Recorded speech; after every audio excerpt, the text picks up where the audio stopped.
پیارے بھائیوں، ایک بات ذہن میں رکھو کہ حضرت خواجہ خواجگان خواجہ معین الدین چشتی اجمیری رحمۃ اللہ تعالیٰ علیہ کے اوپر لوگوں نے بڑی طعن و تشنیع کرنے کی کوشش کی ہے، ان کے بارے میں الٹے سیدھے جملے بولنے کی کوشش کی۔ آپ دیکھیے، غور کیجئے، میں آپ کو مثال دیتا ہوں۔ ہمارے مولانا محمد شفیع صاحب گولڑوی مرحوم، بالکل نوجوانی تھی میرے پاس آئے، اعلیٰ حضرت عظیم المرتبہ کے ملفوظات لے کر آئے، اس نے بیمہ کے جواب پر اعلیٰ حضرت کا فتویٰ مجھے دکھایا۔ اعلیٰ حضرت لکھے بیمہ جائز ہے، بیمہ پالیسی۔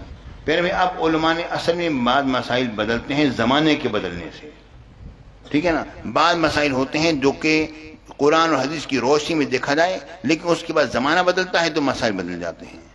ہمیں کہا گیا عورتیں مسجد میں آ سکتی ہیں، پھر زمانہ بدلا تو روک دیا حضرت عمر بن خطاب نے، ٹھیک ہے نا جی؟ اعلیٰ حضرت کا وہ فتاوی جو لے کر آ گئے، جناب بیمہ پالیسی جائز ہے، دیکھیے علماء بات کر رہے ہیں، میں آپ کو دکھا رہا ہوں۔ میں نے جب ایک نگاہ ڈالی ہلکی سی، میں نے کہا مولانا ٹھیک ہے، میری بیمہ پالیسی کرا دیجیے، کہ نہیں دیکھ پڑھ لیں۔ میں نے کہا پڑھ لیا، اعلیٰ حضرت کی بات آ گئی، مجھے اب تحقیق کرنے کی ضرورت نہیں ہے۔ کوئی ایک گھر تو ایسا ہوتا ہے نا جس پر انسان مکمل اعتماد کرتا ہے نا۔ میں اعلیٰ حضرت کی بات آ گئی، اب میں اپنی تحقیقات شروع کر دوں، عجیب سی بات کر رہے ہیں۔ ہو گیا، لکھ دیا، ختم، آپ دیں کرا دیں۔ میں نے جناب علی وہ اور دیکھا نہ تو دیکھا، اور جناب پیسے دیے مولانا کو۔ اس زمانے میں 3450 روپے دیے تھے میں نے، مجھے اچھی طرح یاد ہے۔ جب دے دیے، بیمہ پالیسی ہو گئی، اس کا جناب فارم آ گئے، میں نے سائن کر دیے۔ سائن کرنے کے بعد فارغ ہوا تو پھر مجھے معلوم ہوا کہ اعلیٰ حضرت نے فتاوی رضویہ کے اندر اس بیمہ پالیسی کے خلاف 2 فتوے جاری فرمائے ہیں۔ میں نے مولانا شفیع صاحب کو بلایا، مولانا یہ آپ نے کیا کیا؟ کہنے لگے میں نے تو ان کے ملفوظات میں دیکھا تھا، ملفوظات کس نے جمع کیے تھے، اعلیٰ حضرت نے یہ کہا ہے، یہ کہہ کر جمع کر دیا، اور جب ان کی باتیں کہی ہوئی کسی نے سنی، جیسے اس کی ذہن میں آئی اسے لکھی، اور کہنے لگے میں نے تو وہ آپ کو دکھایا تھا۔ میں نے کہا مولانا مہربانی فرمائیے، میرے پیسے مجھے واپس دلوا دیجیے۔ اعلیٰ حضرت کا فتویٰ مل گیا نا، فتاوی رضویہ میں اعلیٰ حضرت کی تحریر ہے بھائی، ملفوظات تحریر ہے۔ تو مولانا نے کہا جی ان کے پیسے لینے کے لیے ضروری ہے کہ آپ ایک کسی 2 قسطیں آپ کو اور بھرنی پڑیں گی۔ میں نے کہا ٹھیک ہے ماشاءاللہ، حلال حاصل کرنے کے لیے 2 دفعہ، پھر میں حرام کام کروں گی، میں نہیں کرتا، یہ میں کرتا ہی نہیں۔ میری وہ ایک تحریر لے کر جنابی لوگ گئے، اس زمانے میں بہت سارے لوگوں کو ان لوگوں نے تحریر، میں تھا تو چھوٹا، لیکن اس کے باوجود میرا معاملہ شروع سے ایسا رہا ہے۔ لوگوں نے جناب دیکھا کہ ارشد سے آدمی نے بیمہ پالیسی کرا لی، ہم بھی کرا رہے ہیں، ہم بھی کرا، میں پریشان کہ میں کروں تو کیا کروں؟ میں نے تو اپنی کینسی کرائی، کینسی کیا کریں، میں نے پیسے پھر نہیں بھرے، ختم ہو گیا معاملہ، جو ہونا تو ہو گیا۔ پیارے بھائیوں، اعلیٰ حضرت کے ملفوظات میں کچھ تھا مگر ان کی کتاب میں کچھ تھا۔ پیارے ساتھیوں، تو میں یہ بات کر رہا تھا کہ ملفوظات میں لوگ کچھ سے کچھ لکھ دیتے ہیں اپنے طور، کیونکہ ملفوظات ان بزرگوں کے، وہ تو اب ایک بندہ اپنے طور پہ کتاب لکھ دے، میں نے یہ کہا ہے، میں نے یہ کہا ہے، میں نے یہ کہا ہے، لکھ کر کتاب شائع کر دے، میرے پاس آئیں گے جو میں نے کہی ہوگی وہی میں کہوں گا میں نے کہی ہے، جو میں نے نہیں کہی وہ تو اس نے سمجھا ہے، وہ اس نے کچھ اور سمجھا ہے، میرے مطلب یہ نہیں تھا، میں نے یہ کہا ہے، اس کا ذمہ وہ خود ہے، یہ بات ہوتی ہے نا۔ پیارے بھائیوں، اب شیخ عبدالحق محدث دہلوی علیہ الرحمہ لکھا، فرماتے ہیں کہ ہمارے مشائخ چشت نے حضرت خواجہ نظام الدین اولیاء جو کہ مرید ہیں بابا فرید الدین گنج شکر کے، کہتے ہیں کہ انہوں نے فرمایا میں نے کوئی کتاب نہیں لکھی، اور ان کے شیخ بابا فرید الدین گنج شکر نے بھی کوئی کتاب نہیں لکھی، اور ان کے شیخ جو ہیں حضرت سید بختیار کاکی انہوں نے بھی کوئی کتاب نہیں لکھی، اور ان کے جو شیخ ہیں خواجہ خواجہ اور خواجہ معین الدین چشتی اجمیری انہوں نے بھی کوئی کتاب نہیں لکھی۔ یہ شیخ عبدالحق محدث دہلوی نے اخبار الاخیار اپنی کتاب میں یہ بات تحریر فرمائی ہے کہ مشائخ چشت نے کوئی کتاب نہیں لکھی ہے، خواجہ نظام الدین اولیاء کے بعد کتابیں لکھی گئی ہیں، ان سے پہلے کوئی کتاب نہیں۔ یہ بہت لمبا عرصہ ہے، حضرت نظام الدین اولیاء ہیں، ان کے پیر مرشد بابا فرید ہیں، ان کے پیر مرشد سید بختیار کاکی ہیں، ان کے پیر مرشد ہیں حضرت خواجہ غریب نواز ہیں، ایک طویل عرصہ ہے۔ اچھا جی، کتابیں کوئی نہیں لکھی، اور اب ہمیں کہتے ہیں کہ جناب حضرت سید بختیار کاکی کے ملفوظات میں آتا ہے کہ چشتی کے ساتھ یہ جملہ لگا دیا ہے انہوں نے، خواجہ غریب میں ایک حال میں بیٹھے ہوئے مرید سے کہا۔ پیارے بھائیوں، ملفوظات ہیں، کسی نے لکھ دیا ہے، بات یہ ہے کہ نقل را عقل باید، نقل کے لیے بھی عقل چاہیے ہوتی ہے۔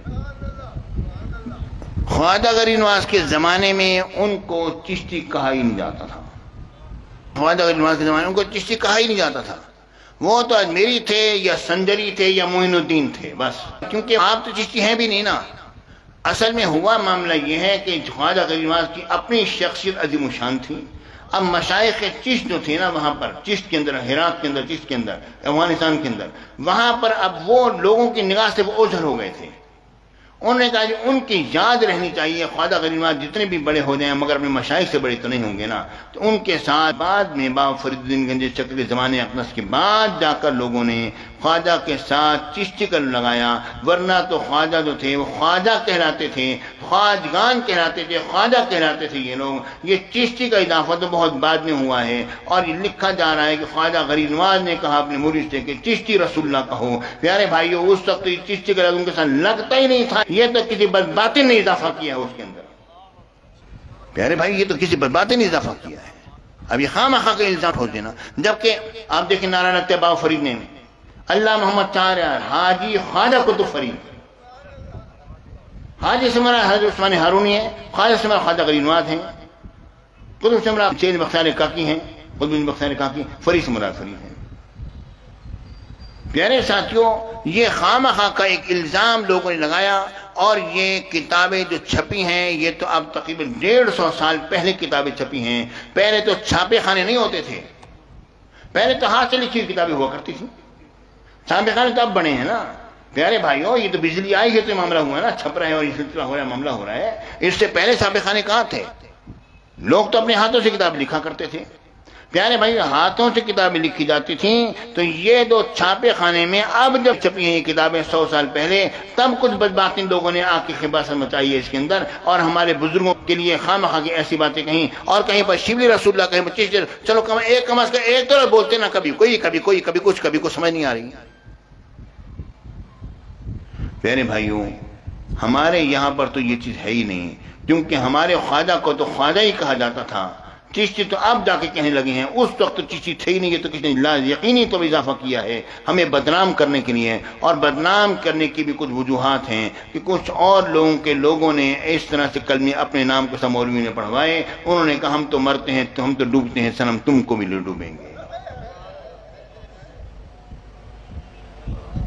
اصل معاملہ یہ ہوا ہے.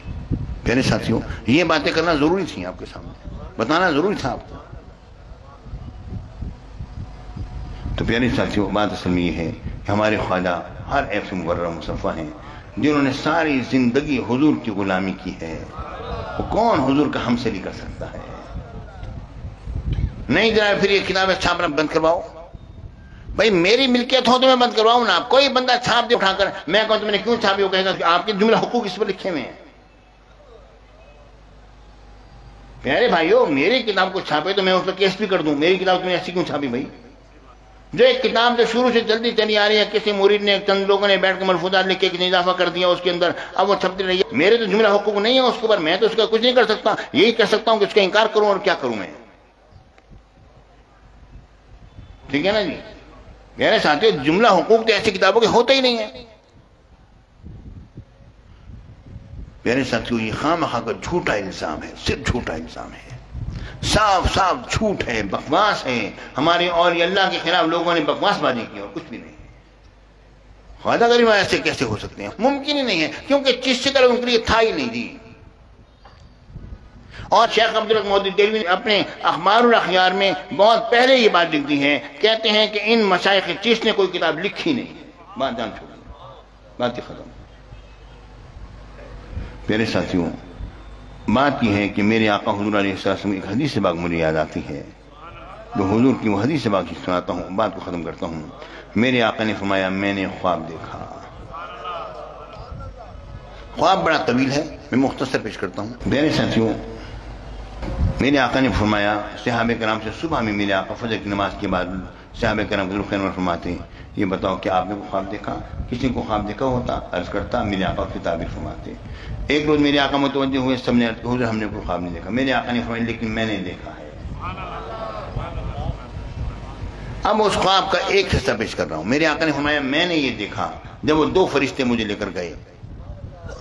میں نے دیکھا ایک بندہ ہے جس کے منہ کے اندر لوگ پلاس کی طرح ڈالتے ہیں، اور منہ کے اندر اور جبڑے کو یہاں سے گردن سے ملا دیتے ہیں. ایک بندہ کھڑا ہے، یہاں سے ڈالتا ہے، یہاں پر ملا دیتا ہے. اس کے بعد پھر دوسری طرف منہ پر جبڑے میں لیتا ہے اور یہاں تک ملا دیتا ہے. جب یہاں تک ملاتا ہے تو پہلا جملہ ٹھیک ہو چکا ہوتا ہے، پھر دوبارہ اسی طرح کرتا ہے، جب اس کو اس طرح کرتا ہے تو یہ والا جملہ ٹھیک ہو چکا ہوتا ہے۔ میں نے کہا یہ کیا ہے؟ تو جواب یہ ملا، حدیث طویل ہے، تو انہوں نے کہا کہ قیامت تک یہ ہوتا رہے گا اس کے ساتھ، یہ وہ شخص ہے جو کہ جھوٹی خبریں آفاق عالم میں پہنچایا کرتا تھا اور لوگوں کو بہکایا کرتا تھا، اللہ تعالیٰ نے اس کی یہ سزا مقرر کی ہے۔ ہمارے میڈیا والے بھی اس بات کو جان لیں، جو جھوٹی خبریں جو چلاتے ہیں سارے اس میں آئیں گے، اور جس نے یہ جھوٹی بات لکھی، پیارے بھائیو، یا تو ہم اس کا دفاع کریں نا تو ہم مجرم ہوں، کہیں کہ جناب میرے خواجہ اگر میں لکھا ہے اس کا مطلب یہ نہیں اور یہ ہے اور مطلب یوں نہیں اور یوں ہے، کیونکہ ہم دفاع نہیں کرتے، ہم کیوں کریں دفاع؟ ہمارے خواجہ نے لکھا ہے کہا ہی نہیں ہے، وہ چیز تھے نہیں، اس تھے ہی خواجہ، یا تو معین الدین کہتے یا سنجری کہتے یا اجمیری کہتے اپنے آپ کو، چیز تھے ہی نہیں اس وقت، تو یہ تو لفظی بعد میں بنایا، تو یہ خواہ کے لیے اضافہ کر کے ہمارے خواجہ کے ساتھ لگا دیا۔ پیارے ساتھیوں، یہ بہت بڑا ظلم ہے، اور آپ دیکھ رہے ہو کہ یہ ظلم بڑھتا چلا جا رہا ہے، اور لوگوں کی بے عزتی کرنا کوئی مسئلہ رہ نہیں گیا ہے، اچھے اچھے عزت دار لوگ بے عزت ہو جاتے ہیں، اور لوگ پھر تحقیق بھی نہیں کرتے، پوچھتے بھی نہیں کہ ہوا کیا ہے۔ اللہ رب العالمین ایسے شخص ہمیں محفوظ و مامون فرمائے، آمین، وآخر دعوانا الحمدللہ رب العالمین۔